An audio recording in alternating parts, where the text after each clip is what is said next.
দর্শক, এই মুহূর্তে আমি রয়েছি আমাদের বগুড়া জেলা শহরের গজনবী স্টেডিয়ামে। তো এখানে আজকে দেখলাম ছোট থেকে অনেক বড় বড় ছেলেরা এবং মেয়েদের খেলাধুলা চলতেছে, প্র্যাকটিস চলতেছে। তো আপনারা যদি স্টেডিয়ামে চলে আসতে চান, এটা হচ্ছে বগুড়া জেলা শহরের সরকারি স্কুলের মাঠের একটু উত্তর পাশে একটা গলি রয়েছে, এই রোড দিয়ে চলে আসবেন। আর এটাকে বলে গজনবী স্টেডিয়াম।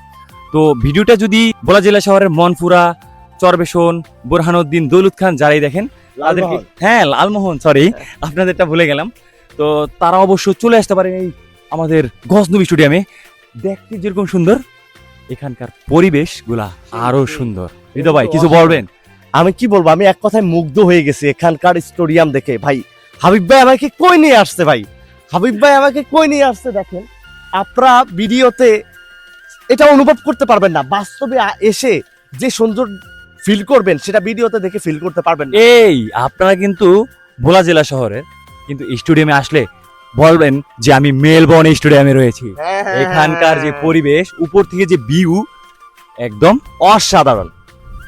ভিডিওটি ভালো লাগলে অবশ্যই শেয়ার করে দিবেন। আর আপনার বাসা যদি ভোলা জেলা শহরে হয়, অবশ্যই আপনি গজনবী স্টেডিয়ামে ঘুরতে আসবেন, আমন্ত্রিত। আসসালামু আলাইকুম, সকলে ঠিক মতো নামাজ পড়বেন।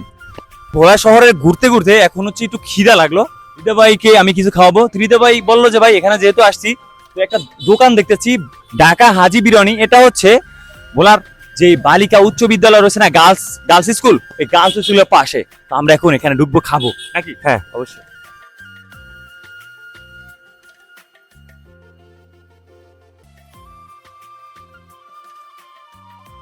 এখানে কি আজব একটা বিষয় দেখেন, একটা ডিম, 2 পিস আলু, একটা গরু, 1 পিস গরু, আর সব এখানে রাইস, এই পাশে সালাদ, আর এই পাশে রয়েছে আপনার এক্সট্রা ঝোল।